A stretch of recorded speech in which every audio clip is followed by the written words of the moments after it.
विदर्भातले सिंचनाचे प्रकल्प मार्गी लावण्यात आलेलं अपयश। आता हे कोणाला होतं अपयश? 2.5 वर्ष ज्यांचं सरकार होतं, ज्यांनी विदर्भातल्या एकाही प्रकल्पाला सुप्रमा दिली नाही, एकाही नाही, ते आम्हाला सांगतायत की विदर्भाचे प्रकल्प मार्गी लागले नाही। या उलट विदर्भातल्या बहुतांश प्रकल्पांना केवळ सुप्रमाच दिली नाही, तर त्याचं काम देखील आपण सुरू केलं आणि बळीराजासारखी योजना आता जवळजवळ 87 प्रकल्प आपण पूर्ण करत आणलेले आहेत। आणि एवढंच नाही, 2019 मध्ये वैनगंगा नळगंगा प्रकल्प त्याचा GR आपण काढला।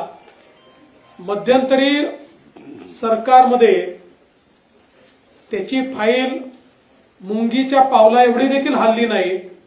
पुन्हा नवीन सरकार आल्यानंतर सगळ्या मान्यता त्याच्या आम्ही घेतल्या आणि लवकरच अंतिम मान्यतेकडे तो चाललेला आहे। आणि हे मात्र पत्रामध्ये आम्हाला प्रश्न विचारतायत, त्यामुळे दोन्ही विरोधी पक्ष नेते आणि त्या पत्रावर उद्धवजींची पण सही आहे, नाना पटोलेंची पण सही आहे, त्यांनी स्वतःला प्रश्न विचारला पाहिजे की त्यांच्या काळात विदर्भातल्या एकाही प्रकल्पाला का मान्यता मिळाली नाही, वैनगंगा नळगंगा प्रकल्पाला का मान्यता मिळाली नाही।